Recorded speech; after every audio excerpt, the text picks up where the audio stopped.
इव विश्यं सम्प्रति यच्च कृष्णं गायन्ति उच्चैः प्रमत्तास्तदवधि विकाला प्रेम सिन्धौ विमग्ना येषां कस्मिन् कलियुगे नोद्धारो बहुजन्मसु कलौ ते सुखे मग्ना नाम गान प्रसादता. Those most sinful persons who had no alternative for deliverance in other yugas are now absorbed in the ocean of happiness by the mercy of the holy names which were introduced by Sri Chaitanya Mahaprabhu.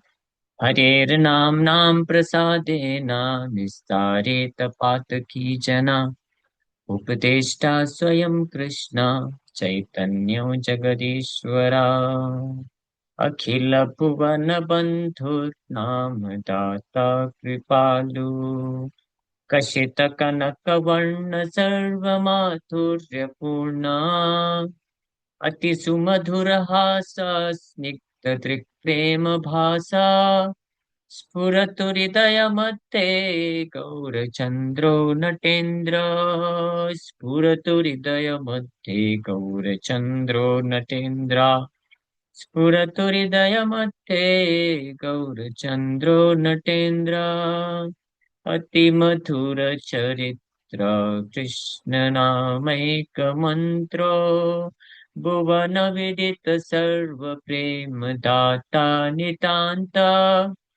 विपुलपुलकधारी चित्तहारी जनानां स्फुरतु हृदयमध्ये गौरचन्द्रो नटेन्द्र स्फुरतु हृदयमध्ये गौरचन्द्रो नटेन्द्र सकलनिगमसारा पूर्णपूर्णावतारा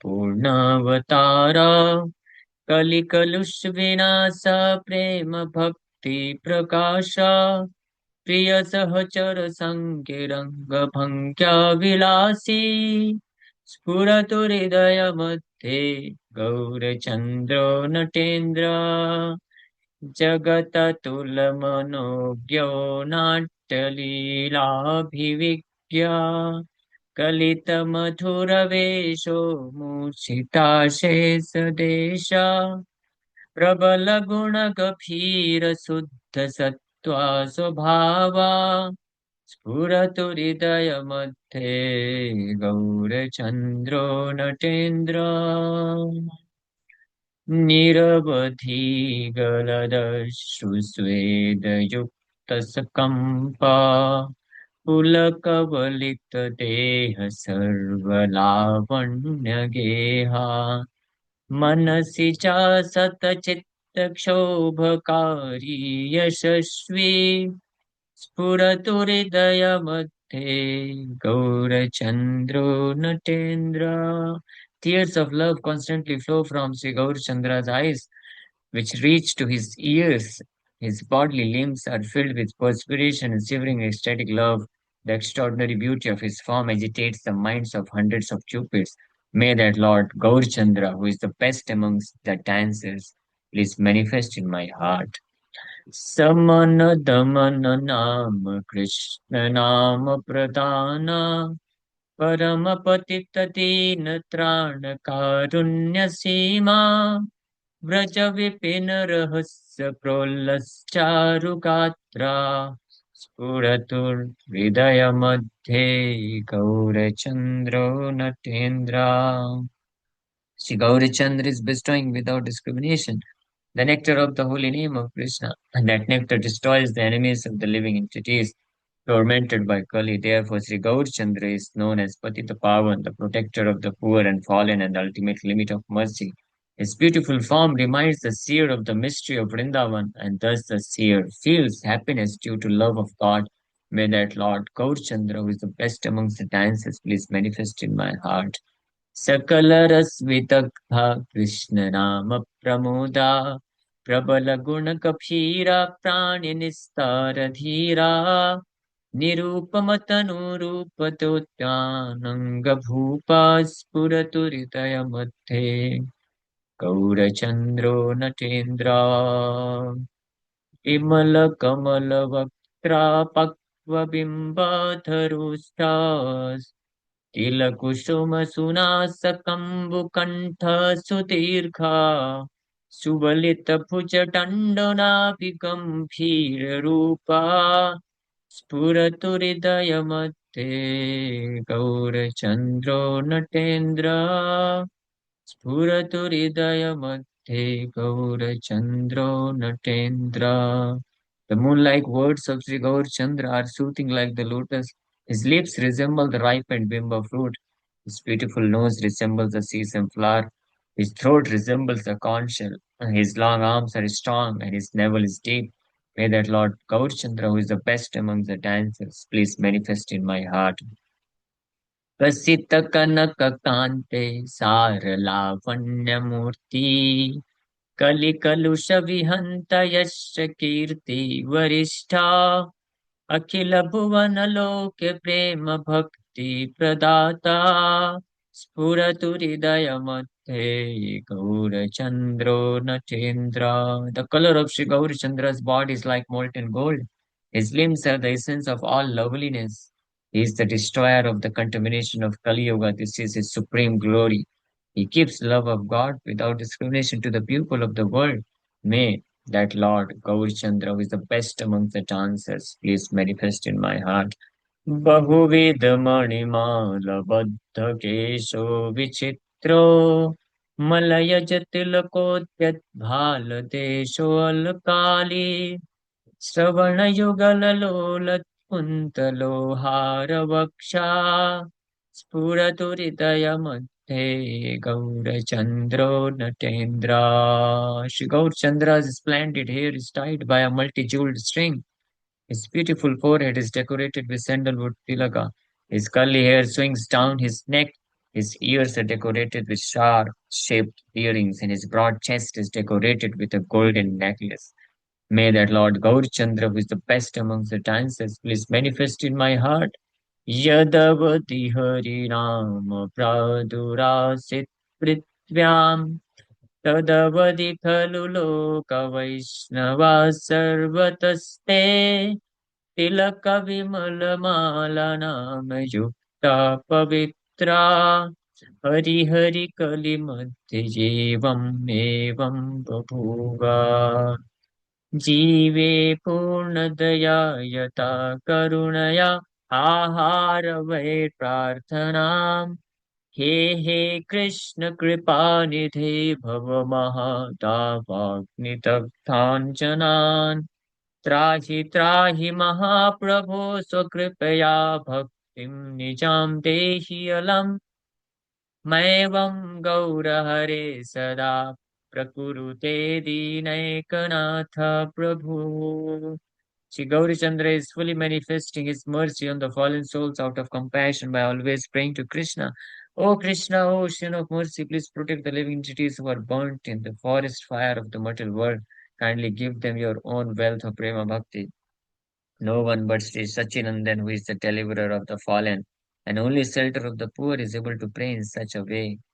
वैश्विषन्न चित्तान् कलिपापभीतान् संवीक्ष्य गौरहरिनाममन्त्रम् स्वयं ददौ भक्तजनान् समादिशेत् कुरुष्व सङ्कीर्तननृत्यवाद्यान् हरेर्मूर्तिं स्वरूपाङ्गीं त्रिभङ्गमधुराकृतिम् इति गौरवदेत् भक्तान् स्थापयध्वं ग्रहे ग्रहे शुशोणपद्मपत्राक्षा शुबिम्बाधरपल्लवा सुनासपुटलालित्या गौरचन्द्र नमोऽस्तु ते कन्दर्पकोटिलावण्या कोटिचन्द्राननतुषे कोटिकाञ्चनपुष्पाभा गौरचन्द्र नमोऽस्तु ते समुक्तदन्तपङ्क्ताभा हास्यशोभा शुभाकरा सिंहग्रीवलसत्कण्ठा गौरचन्द्र नमोऽस्तु ते मल्लिमाल्लोलसद्वक्षा कर्णालम्बितमोक्तिता Kankanangada-samyukta Mahabhuja Namostute. On the broad chest of Sri Gaurachandra swings a garland of Mallika flowers, and his ears are decorated with the mukta fruit. His arms are decorated with golden ornaments. I offer my respectful obeisance unto that Sri Gaurasundar. Mragendra Madhya Kankala Januram Bhati Sundara कूर्मपृष्ठपदद्वन्द्वा Gaurachandra नमस्तुते आश्रये तव पादाब्जं कलिका चम्पाङ्गुलम् कृपां कुरु दयानाथ गौरचन्द्र नमस्तुते O Lord Gaur Sundar, please give me shelter at your lotus feet, the toes of which resemble the birds of the champak flower. O merciful Lord, please have mercy on me. I offer my repeated obeisances at your lotus feet. नखपङ्क्तिजितानेका माणिक्य मुकुरद्युते चरणे शरणं याचे गौरचन्द्र नमस्तुते ध्वजवज्राङ्किते पादपद्मे अहं शरणं गता करिष्यति यमः किं मे गौरचन्द्र नमस्तुते शतशतपतितानां त्राणकर्ता प्रभुस्त्वं कथमपि किमुदोषे वञ्चितोऽहं प्रपन्ना कलिभयकृतभीतं त्राहि मां दीनबन्धो शरणगतगतिस्त्वं किं ब्रुवे Gaurachandra. O Lord Gaur Sundar, you are the deliverer of hundreds of fallen souls. I do not know by what offense I am bereft of your mercy. O friend of the poor, I am very afraid of the contamination of Kali Yuga. Please protect me. What more can I say? You are the only Lord and shelter of surrendered souls.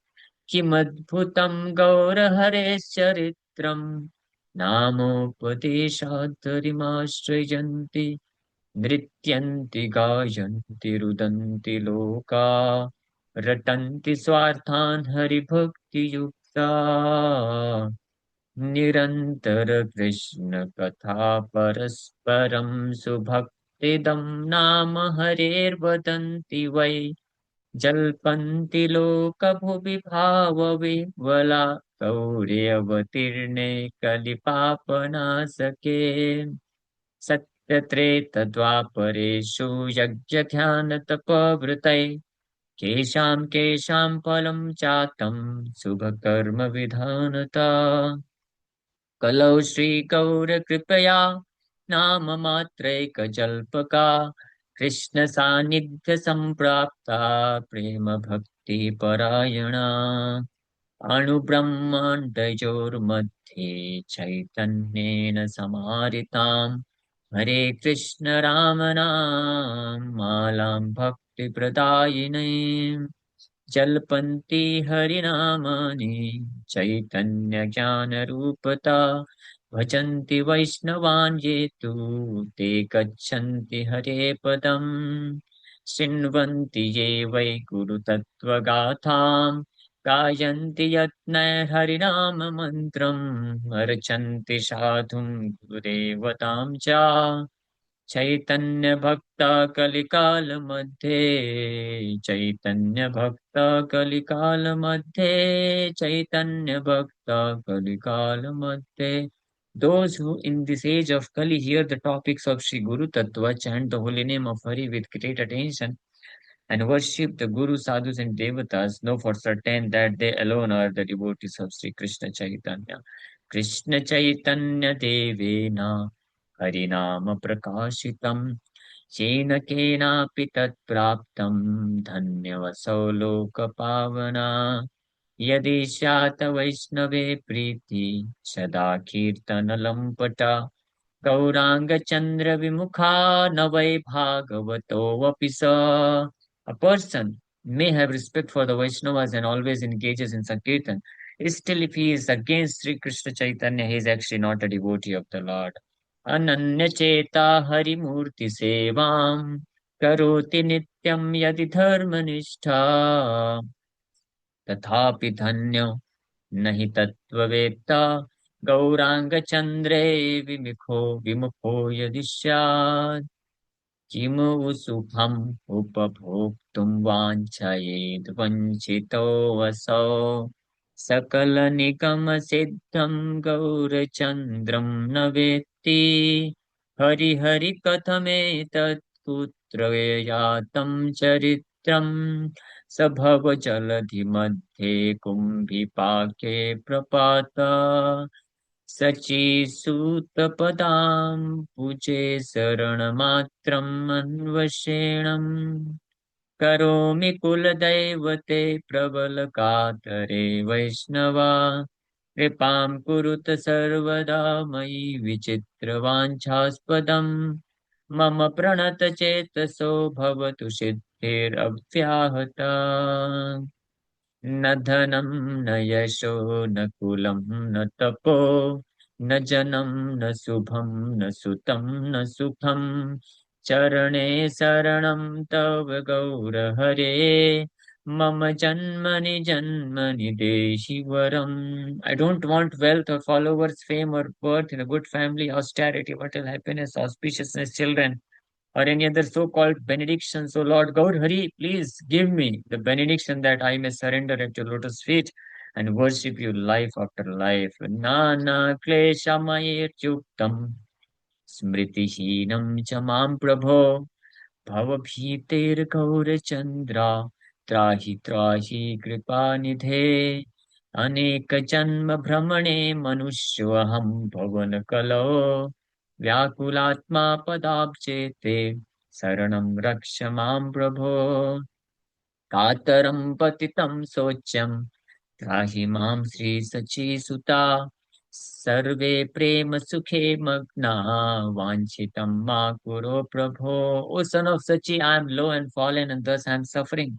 My situation is critical. Please be merciful and protect me. Everyone in this world has become absorbed in love for you. O Lord, please do not neglect me. Sarvesham papayuktanam ratum saktvanya ममोद्धारे प्रभुर्गौरे गौरो यतः पतितपावनां श्रीगौरचरणे त्वन्दे याचे याचे पुनः पुनः जीवने मरणे वापि तव रूपं विचिन्तये. At the readiest lotus feet of Son of Sachi, Sri Gaudhari, my only repeated prayer is, in life or death, may I always remember your beautiful form. कृष्णत्वं द्वापरे श्यामं कलौ गौराङ्गविग्रहं धृत्वा शेषजनान् प्रेम भक्तिं यास्यसि लीलया यथेप्सितं गौरपदारविन्दे निवेदितं देहमनोवचोभिः सर्वार्थसिद्धिं कुरु मे कृपालो निरन्तरं ते स्मृतिरस्तु नित्या स्वतन्त्र स्वतन्त्रस्तु प्रभुरेव लीलामनुजविग्रहम् धृत्वा लोकपरित्राणं चितवान् हरिनामभिः अनाथबन्धो करुणैकसिन्धो संसारबन्धात् कुरु मां विमुक्तम् भ्रमामि तीर्थान् तव नाम गानैर् दृष्ट्वा सुसाधून् हरिदेव रूपान् यदुक्तं यत्कृतं पूर्वं यश्रुतं यन्मनोगतं सर्वं क्षमस्व हे गौरा त्वत्स्मृतिर्स्यात् सदा मम लज्जां त्यक्त्वा पदे याचे भक्तिं मां प्रेमलक्षणां देहि गौरकृपा सिन्धो त्वद्विना नास्ति दुःखः. O Lord Gaur Sundar, giving up all shame, I am humbly praying at your lotus feet. Please give me loving devotional service and always keep me at your readiest lotus feet. अनेकजन्मकृतमज्जत्वपद्धौ सिद्धिं कुरुष्व प्रभु गौरचन्द्र समुज्ज्वलां ते पदपद्मसेवां करोमि नित्यं हरिकीर्तनं च ब्रजेन्द्रनन्दनाभिन्नं गौराङ्ग त्वां निवेदये कृपां कुरु दयानाथ सर्वसेवां करोम्यहम्. O Lord Gaur, O Lord Gauranga, you are not different from Brajendra Nandan. O Ocean of Mercy, I offer this prayer at your lotus feet. Please make me qualified to serve you in all respects. Giyate vai, giyate jairatitvena, chaitanya shatakam muda, paఠ्यते श्रूयते तैस्तु प्राप्ता शास्त्री सची सुता. Whoever regularly reads or hears this Sri Chaitanya Shataka with devotion and attachment will certainly attain the son of Sachi Lord Gauranga, and he will find engagement in the service of his lotus feet. Jai Nitai Gaur. ये है चैतन्य शतकम. श्रवण किया आप लोग? हम लोग तो 20 से चालू किए. Almost text 45 से 100 versus हैं. हाँ, बट मैं वो श्लोक निकालना था मुझे जिसमें बोलते हैं कि आफ्टर वर्शिपिंग कृष्णा और 100 बर्थ, वो उसको मौका मिलता है टू वर्शिप गॉड चंद्र शत जन्म भी करके. There is words like this. हाँ. विचित्र मधुराक्षर श्रुति मनोज्ञ गीतो मुदा कट मधुरते नाम दाता कृपालु यह कृष्ण राधया कुंजे विलास कृतवान पुरा संसार सर्पदष्टा नाम. Very wonderful. वन्दे श्रीकरुणासिन्धुं श्रीचैतन्यमहाप्रभुं कृपां कुरु जगन्नाथ तव दास्यं ददर्श्व मे. दास्यं ते कृपया नाथ देहि देहि महाप्रभो पतितानां प्रेमदातास्य तो याच पुनः पुनः अतस्ते शरणं गतः. सर्वेषामवताराणां पुराणैर्यत् श्रुतं फलं तस्मान्मे निष्कृतिर्नास्ति यतस्ते शरणं गता. बोल रहे हैं, I have heard from the Puranas about the mercy given by the incarnations, which is insufficient to tell you are a sinful person like me. O Mahaprabhu, I therefore take shelter of your lotus feet. बोल रहे हैं, मैंने बहुत सारे पुराण पढ़ लिए हैं और सारे अवतारों की कृपा के बारे में जान लिया हूं, लेकिन उन सब अवतारों की कृपा जो है मेरे लिए अपर्याप्त है, पर्याप्त नहीं मेरे जैसे पापी का उद्धार करने के लिए. इसलिए हे महाप्रभु, मैं आपके शरण का प्रकाश चले रहा हूँ. हाँ. This is how he is pleading to Shri Chaitanya Mahaprabhu. Dancing विलोक्य पुरुषोत्तमं कनकगौरदेहो हरिर्मुदारितय पङ्कजे चलत् कान्ति आलिङ्गितुं पपात तरणितले सकलभावसम्मूर्छिता कदाचिदपि नेङ्गते परं धारि संस्पन्दनम् लुठति भूतले चैतन्यचरणाम्भोजे यस्यास्ति प्रीतिरच्युता वृन्दत विषयोस्तस्या यस् भक्ति स्यात् शतजन्मनि. This is the verse I was looking for. बोल रहे हैं, one who develops firm love for the lotus feet of Lord Chaitanya after 100 lifetimes attains the lotus feet of Radha Krishna who enjoy their pastimes in Vrindavan. Chaitanya charanam bhoje यस्यास्ति प्रीतिरच्युता वृन्दाटवी ईशयोर्दर्शा भक्ति स्यात् सतजन्मनि. भक्ति स्यात् सतजन्मनि. For Radha and Krishna, for 100 births, one who develops bhakti, he attains devotion to Lord Sri Chaitanya Mahaprabhu's lotus feet. Achyuta, unfailing devotion.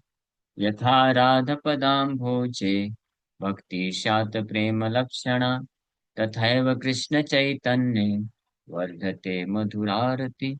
The amount of devotion one develops for the lotus feet of Sri Radha, that amount one increases in his devotion for the lotus feet of Sri Chaitanya, Sri Krishna Chaitanya.